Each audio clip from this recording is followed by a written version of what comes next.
All right. Thanks everybody for being here today with us. I hope many of you today are peers yourself or already work with peers or have plans to integrate peers into your work. But all the same, I wanted to start with just some basic premises so that we're all on the same page. And the first is that peer support works. It's an evidence-based, proven practice that's used all over the world. And there's a growing body of evidence that supports the efficacy of peer support, specifically in crisis response. Peer support can be both an alternative to and a complement to traditional clinical services. Peer support works because it's different. That means we need to recruit, train, and supervise peer support workers differently than clinical workers. For peer support to work, we have to maintain fidelity to the values and ethics of the peer support movement and avoid peer drift, which is the tendency for peer support workers to change how they work because of the environments they work in. I'm Clay Robbins, and I oversee the peer-delivered crisis services at Cascadia Health, which includes Project Respond, the mobile crisis team for Multnomah County in Portland, Oregon. I'm proud to share that I utilize my lived experience of behavioral health crises to encourage our organization to be more person-centered and to come up with interventions that truly help those that we serve. And I'm Beethoven Thornton. I'm the peer supervisor for Project Respond, and I oversee the day-to-day operations of how peer support is implemented in our work as a mobile crisis team. I use my lived experience to focus our peer and clinical staff on trauma-informed crisis intervention, on person-directed post-crisis stabilization, and advocacy within the mental health care system for our most vulnerable community members. We're part of Cascadia Health, the largest provider of behavioral health services in the Pacific Northwest, with over 1,000 employees. In addition to our mobile crisis team, Project Respond, we have specialty crisis teams that work with youth and families in hospital emergency departments, homeless shelters, libraries, co-response teams, and even a team at our airport. We also provide stabilization services, including respite and community-based peer support services.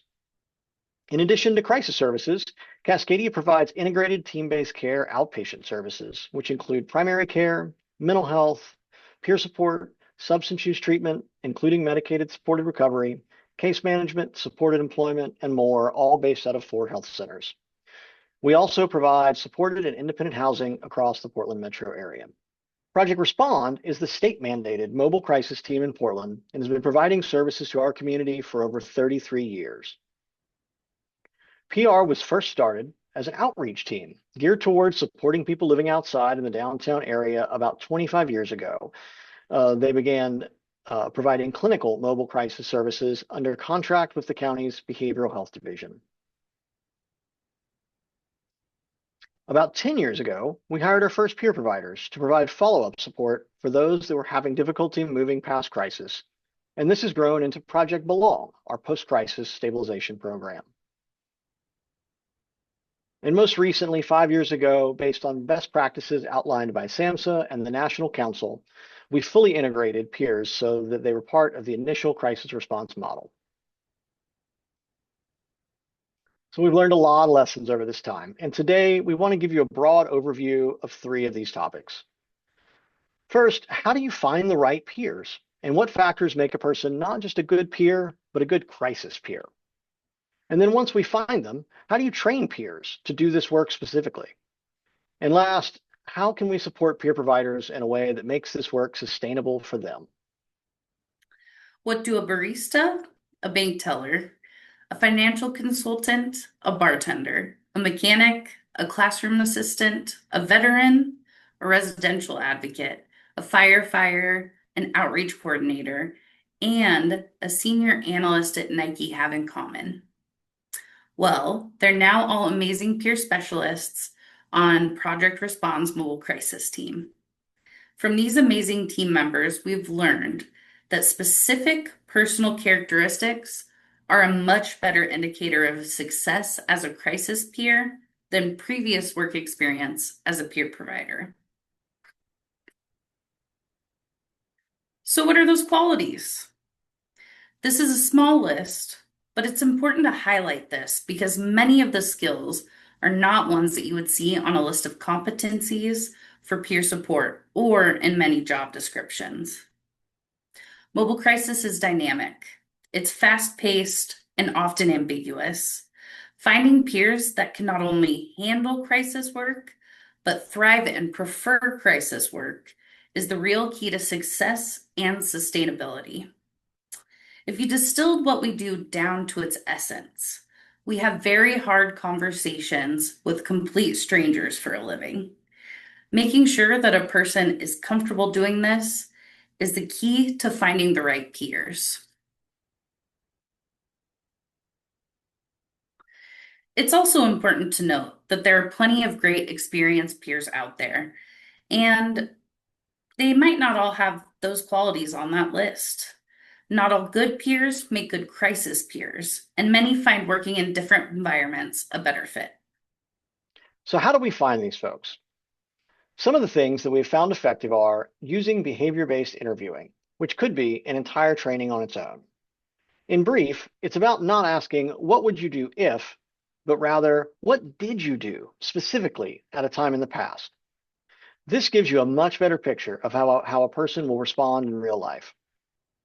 You also want to ensure that you keep questions broad enough so that people can use either work or personal examples when they answer their questions. We do hard work, so we should ask hard questions when interviewing, just like we would when we're speaking with someone in crisis. For example, we ask everyone, tell me about a time that you talked to someone that was thinking about suicide. Lived experience of mental health crisis and a combination of interpersonal skills can be exactly the right combination for this work. We're always willing to train the right person.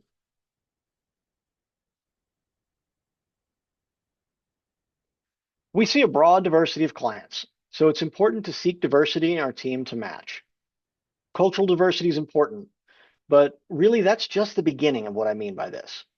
We look for diversity in life perspective and diversity of lived expertise navigating different institutions.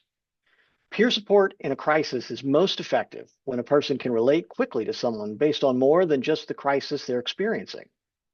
So, we need a team that has a broad diversity of experiences, attitudes, perspectives, and styles. Although it's time intensive, we have a 3-step interview process, which includes an initial phone screening, 2 interviews, followed by a background and reference check. This screening is mainly focused on understanding the job and the potential difficulties a candidate may experience. For example, there are times we must work alongside police, or times when the person that we're working with is going to be hospitalized. These can be incredibly difficult and traumatic moments for some peer providers to witness.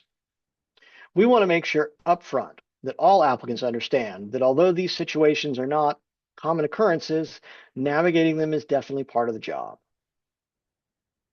We do 2 interviews, the first with leadership and the second with peers and clinicians on the team. When interviewing, it's critically important to remain unbiased and objective, so we use rating scales to rate the thoroughness and quality of a candidate's answers. And although we do offer virtual interviews to make the process more accessible, we prefer to meet everyone in person at least once in the process.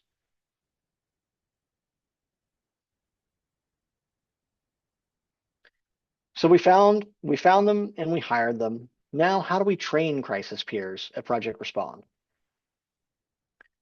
First, this is a long process requiring a lot of patience, and many mobile crisis staff, both peers and clinicians alike, say that they don't feel fully trained for up to a full year on the job.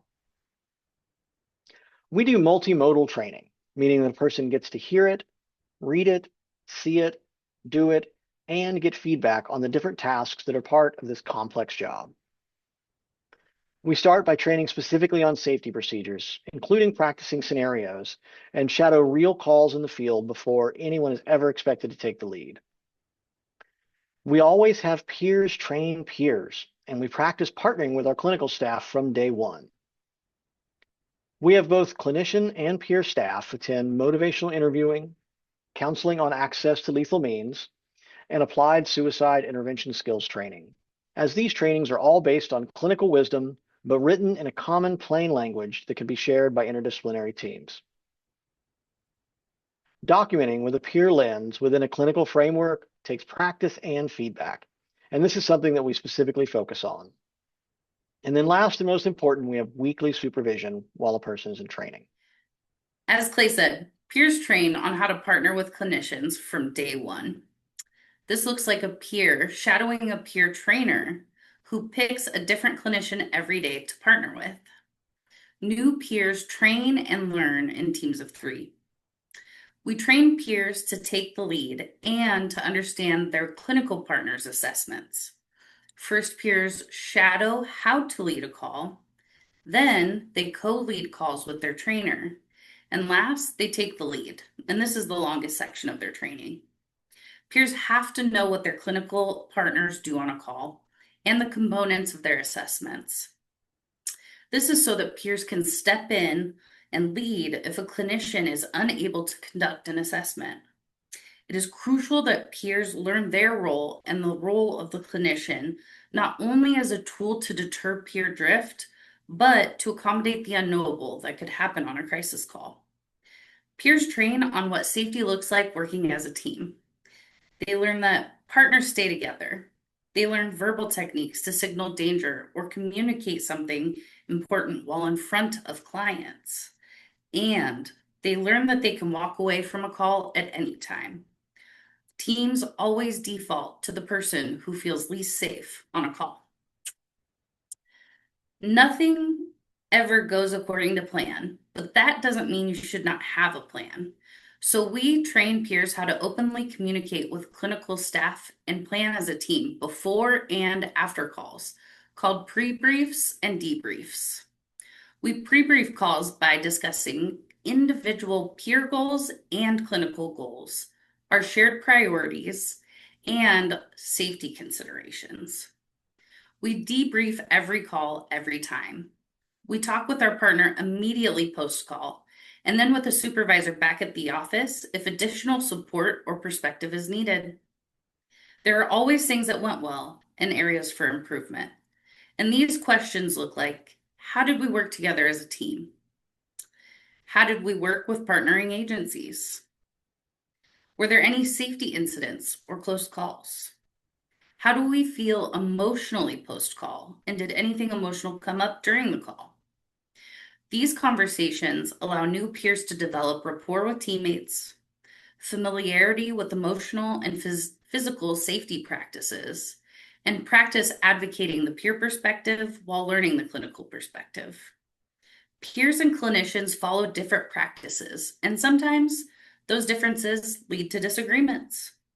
Learning to navigate disagreements while recognizing shared values is a skill that we foster among our staff. This is why peers train with clinical partners from day one, and why practice of open and honest communication between experts by experience and clinical experts leads to better outcomes for our clients. Post-crisis stabilization peer support is offered to the community members our teams see in crisis. Our peers meet with participants one-on-one in the community to work on self-directed goals and to put in referrals for long-term support and services internally at Cascadia and referrals to any short or long-term external programs. So how do we train for aftercare and stabilization? Well, we always remember peers train peers. So we start new peers off shadowing a peer trainer on shifts that trainer is doing aftercare and stabilization. They learn safety protocols, procedures and documentation, referral processes for Cascadia's programs, and how to navigate external resources. Most importantly, peers learn to sit with someone who is picking up the pieces of their life post-call. We teach peers motivational interviewing so that they can guide participants through setting and accomplishing self-directed and self-actualized goals. We also teach peers to lead with compassionate curiosity and follow with strategic self-disclosure, building trust, non-judgmental, hope-focused relationships centered in wellness and mutuality. Once a peer feels ready to move from shadowing to working one-on-one with peer participants, usually around a month and a half, they begin to take on a few participants of their own and continue to slowly grow their caseload until the completion of their training. Often, the part of the job that is hardest on our peer providers is learning that sometimes we can't help someone. Continuously encountering multiple systemic gaps and failures per peer participant will cause burnout and moral injury. This is why supervision as an extension of training is so important. The conversations peer leaders have with peer providers need to reinforce peer values and competencies. Letting go of outcomes, focusing on the peer-to-peer relationship, and continuing the work that can still be done together. All of our peer providers meet with the peer supervisor once a week to talk about their caseload and to check in about the personal impact of this work. And we do that from training onward. To graduate from training, a peer must meet these benchmarks and be cleared by a supervisor in the field on calls. During training, the peer supervisor has weekly meetings with the peer's trainer and clinical partners to track progress, get feedback, and discuss the trainee's weekly goals. Then, the supervisor and peer meet for supervision, where feedback and process are discussed and goals are set. Individual goals can be ongoing for months or met within a week. There are no set timelines in training. Once a peer is ready to lead calls or do solo aftercare, their peer supervisor will shadow them on live calls and initial aftercare appointments. This allows the peer supervisor to witness progress, step in when necessary and demonstrate skills live, and participate in pre-brief and debrief conversations, allowing the supervisors to be able to track how peers think and how they navigate different call scenarios and safety. We believe in giving peers as much time as they need to train and the ability to go back and start over on different training tasks if they've graduated and decided they need more help. So we found great peers and we train them. How do we keep them? First, we believe that peers should supervise peers. At our agency, we have peer supervisors, peer managers, and a senior director of peer services. In some of our smaller programs, if a peer has to report to a clinical supervisor, we make sure that they have access to peer group supervision and some other form of one-on-one peer connection. Our boundaries are different, and they should be, and this extends to supervision as well. We check in as people with lived experience about the experience of using our experience. We've learned that moral injury and vicarious trauma are the top reasons why crisis peers experience burnout. We're caring people with personal experience of systemic failures, and it often hurts to be part of that same system when it is failing others because what they need is not available or accessible. We practice focusing on the work, not the outcomes of the work.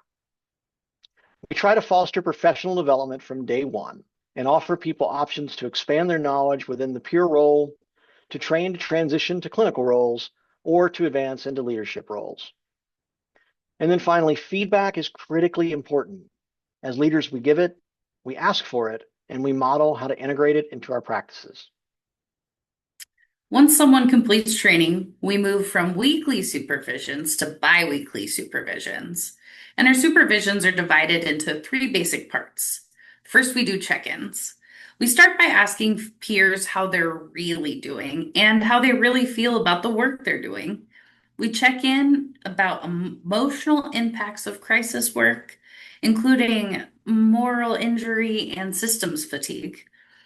Sharing your personal stories with others that are struggling with the same things you have struggled with can be exhausting and impactful, and we make intentional space for these conversations and for the reality of how our peers are coping.